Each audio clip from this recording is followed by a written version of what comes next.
Well, we're back. Here we're analyzing more to do with Uganda's education sector, but briefly analyzing what is coming in from the academic programs that are offered at Uganda's 50 and above universities. So, and the other tertiary institutions, because now it is not necessarily only universities, because we have tertiary institutions that offer diplomas and certificates. The same thing that is offered at universities, I want to believe so. And this is because of the fact that the education gap is huge, and thank God the population is supportive of some courses. However much, of course, we are trying to break that barrier of no room for education, more so post-secondary. But now, the bigger concern, of course, has been rotating around education at Uganda's universities, programs being expired. For a parent, first of all, you're left in shock at the time that you are you know you're funding your child's education at the university. Maybe they're in their final year, or there is one who has just entered university, and now you're having second thoughts. Well, is the education really valid anymore, or that? But of course, you need to continue having this security and that vigor to continue pushing your child to get this education, because education has quite a number of opportunities that it can unlock in the long run. It may not be today, but in the next 5 to 10 years. Professor, now when we talk about parents, this brings me to the concern of universities. The news broke out yesterday. Students, the National Council for Students had, the youth council came out to write an appeal to the National Council for Education, saying, now what next for us? Which clearly shows you now students are frustrated mentally. Parents who are financially constrained in such times end up also losing hope in the entire picture. But the question is, though, where does this leave the universities? Yeah, the university, you see, the challenge is that we are meant to wake up when a Western, this came in the limelight when only one university rejected one student in biomedical something, one university. So the entire it was like we are on fire, as if the world is ending. Just one against millions of students who are undertaking these different programs at universities. And I'm gratified that the National Council has come out to allay those fears. And also the government or the parliament, so the speaker, the deputy speaker, getting concerned, really. He ranted on Twitter. Yes, so for me this is good because it makes us conscious. I don't think that this will happen again in the future, because we disadvantage our students. And this brings me to another regulatory requirements for example, private universities, the requirement of being chartered.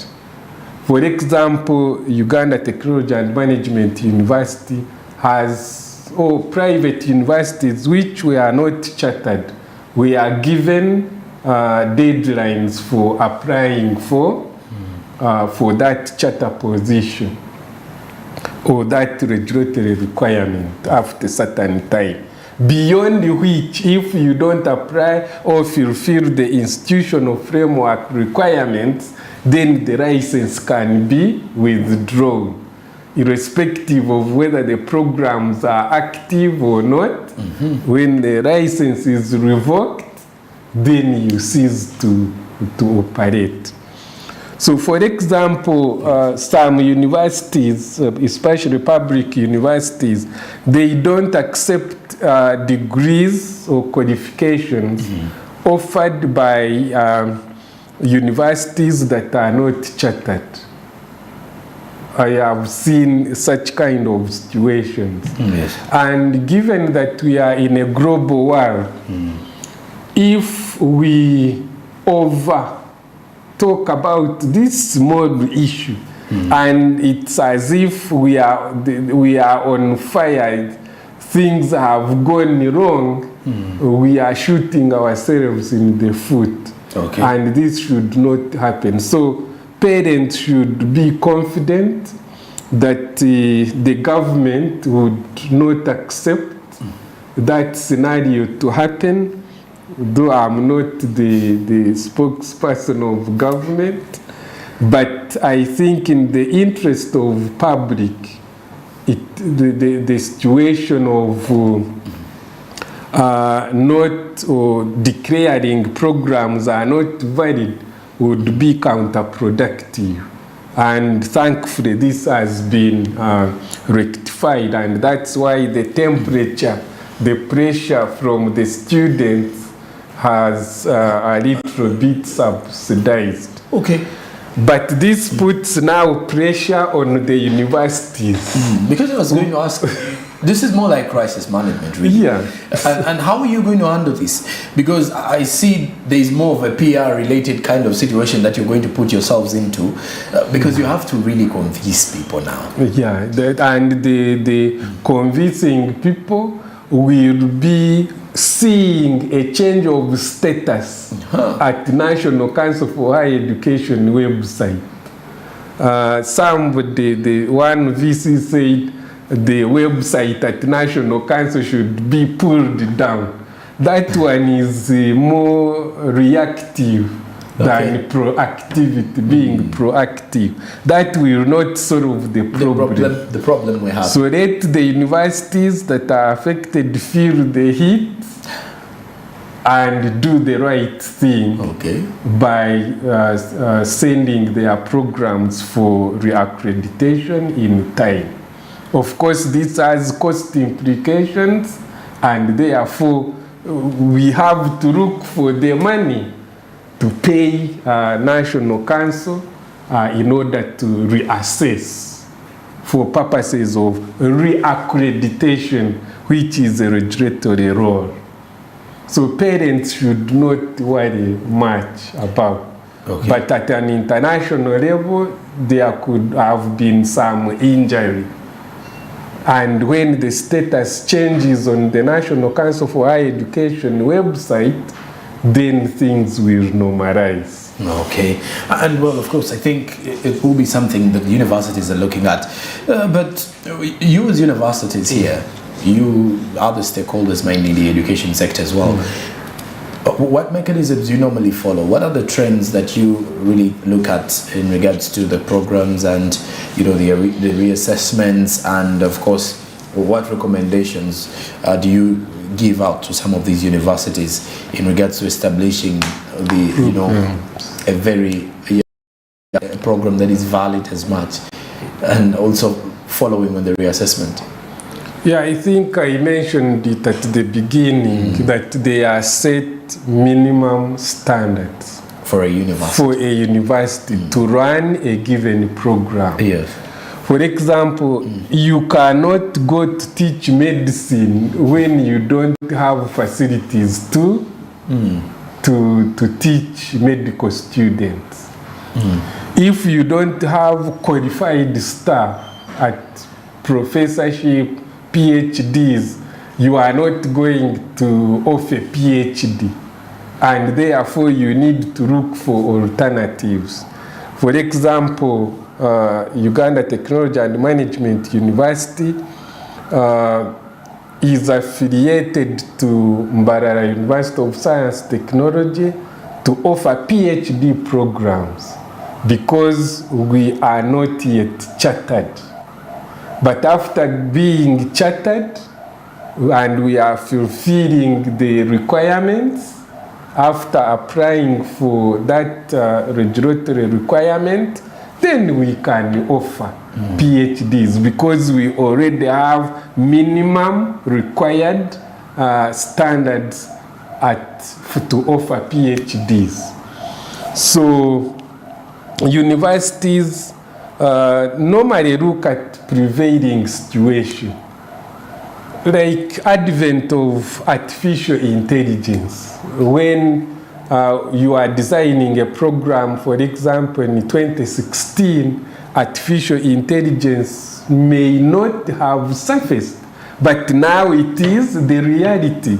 So it would be insensitive if you are redesigning the program not to include issues of artificial intelligence, or government programs like PDM, poverty alleviation, for programs to do with economics and so on. So we follow the national trends and international trends to guide what we design, depending on the demand and the needs within the society. For example, our programs, because we run them online, we have students from Nigeria, Botswana, Sierra Leone, Cameroon, Somalia, Congo, Democratic Republic of Congo.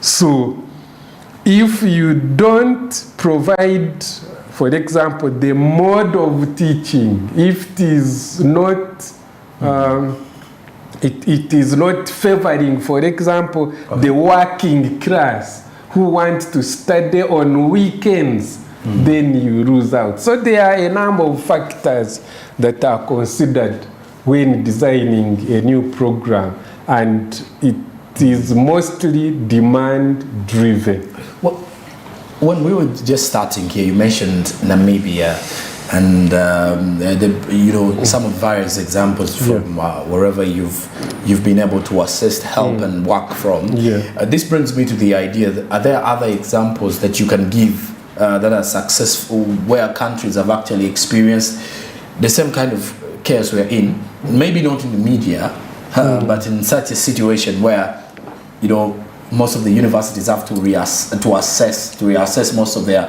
programs, and how were they able to go through it? No, every university or every country has a regulatory framework. Yes. And some are stringent with the already laid procedures, the quality assurance requirements, and supervision is there. But if you have a regulatory body that is overwhelmed by the number of universities they have to oversee, then some gaps can arise. Okay. But countries with proper regulatory frameworks, they continuously do policing activities to make sure that the programs they offer are producing graduates who are fit for the purpose, especially the job market, the national requirements within which the universities are operating. Okay. I have worked in the state of Qatar, and it is one of the richest countries. Okay. So they have all the money there is in case. For example, during the lockdown, universities were quick to adjust, retrain staff in order to meet the new way of teaching. The internet is very fast, they have the money, unlike the universities here, who may be struggling with meeting day-to-day operational costs. So introducing new technologies to manage the kind of situation that COVID brought in can be a daunting thing to overcome. But countries that know the value of education and the quality normally do continuous professional, continuous program, and shortening the period is one way to go, other than extending it for 10 years. People will sleep, and you find you are teaching something that is no longer applicable. For example, in media, mass communication, I think things have changed. The technology has changed. It's more online driven, so the content taught in mass communication changes. Can be, because if the majority of your audience are online and you are teaching mass communication in a traditional sense, then the graduate will not be able to perform when they are employed in a technology-based organization like Smart 24. Professor, well, besides updating the curriculum, reassessing, all these programs and everything, is there any other way that we need to, to focus on, or something that we can do to provide solutions to developing Uganda's education sector, ideally through, through the universities mainly? How can we, set it into a more of a practical-oriented kind of situation, whereby we are creating room for scaling up more students rather than the theoretical part? Yeah, the government, through the National Curriculum Development Center, finally they have seen the right. If you have observed, the lower secondary education, they are using competence-based learning, where it is not pumping students with theory, but rather practicals and experiential learning. And if you read the Ministry of Education, the students who had reached senior 3 were required to do practical or vocational exams in order to get a vocational skill certificate through Directorate of Industrial Training, DIT. But with good intentions, this program was not thought through. For example, developing materials to give teachers within secondary schools to be able to train these students to be able to be ready to do these exams. I think as of today that program was stopped. It is no longer. So it requires funding. Both public universities and private universities are struggling, and therefore government needs to make a concerted effort to fund equally private and private universities. At least minimum, provide public infrastructure like roads. If a university makes an effort to build a university buildings and so on, now it appears the university to have accessibility, you need now to go into road construction, which is absurd. So we need government intervention to deliberately put funding for both private and public universities, at least in research support, so that we do research-based teaching than theory stuff that is not based on research and so on. So that would go a long way to improve the skill sets, the competencies, because it is no longer about what you know, but what you are able to do to solve societal problems. Well, before we even go into the break here, looking at this kind of situation we are in, the National Council for Higher Education and the universities do look like the both of you are now going to grab the horns. The good thing is you sit on both sides now.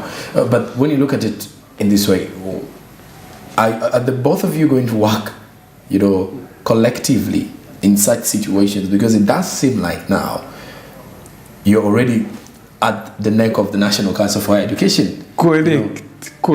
National Council is going to feel the heat. And the universities affected are going to feel the heat. No, at the same time, from their own side. And if the systems are not accommodative, they may even crash. Okay. Because everybody is submitting the programs online. You don't send physical documents to National Council. Yes. So we pray that the system will be able to accommodate the processing of these documents. Okay. And we pray for the staff at National Council to be able to process these documents well in time. Yes. Now, Professor, I do have two questions coming in here online, but the other is from Eddie. Eddie is saying thanks for all the information. Then I have Richard Okello, who says, could you enlighten us on the current rating of our programs, because he has written the current rating of our courses as accredited by the National Council for Education. Do they relate to the American universities, if you're to look at this? This is what Richard Okello wants to know. Yeah, we tend to follow the British. Okay. Because of the historical perspective. Okay. But the method of teaching, the minimum standards that were set by National Council are at par with international requirements. For example, my PhD, I got it from Hong Kong Polytechnic University. Okay. If my first degree or master's was not at par with international standards, I would not be admitted.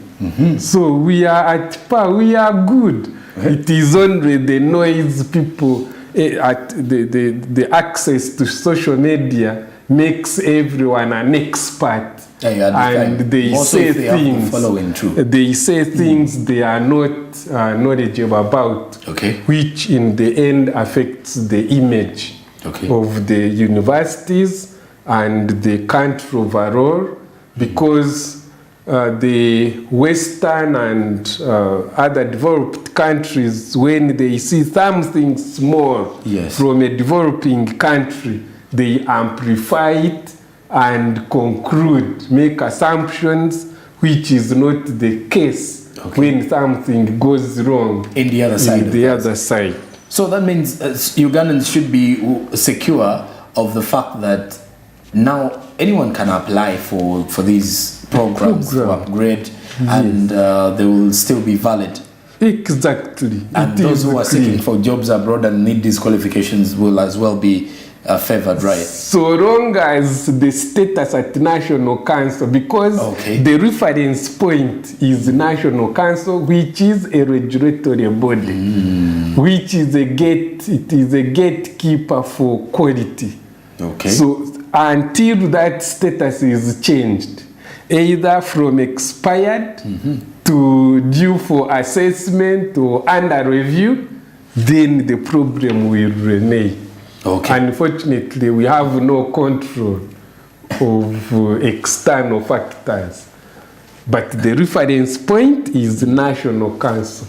Well, after the break, we return with our final discussion in here. And of course, keep those questions coming in for those who want to understand more about this. I'll be returning with Dan Musinguzi, who is actually echoing out. Dan Musinguzi is also on our YouTube saying, thank you, Professor, to come shower. Your ideas are brilliant. I echo your point that programs do not expire. And of course, our conversations are returning shortly after, as we now look at the resolution of these courses that are deemed as expired. How will they impact on Uganda's higher education system? And these and more, and of course some of the recommendations from Professor as we sum up with our conversations. For those who are joining us online, we are cutting stream for now, but we return with part 4 of that for those who are on our Smart 24 TV that is on YouTube. But well, if you're moving and in transit and you don't want to miss such conversations, you can download the Smart Digital app where you can easily watch, listen to Smart FM and NBS Cordell, as well as be in touch with Smart 24 Television, where we continue to drive your business on a daily. Then GOTV Mainstream 320 is the channel, and DSTV 372. Then also to remind you that you can also get us on free-to-air decoders. That is where we are at. And also on our website, the smart24.tv/news. When we return, we are summing up the entire conversation. Stick around.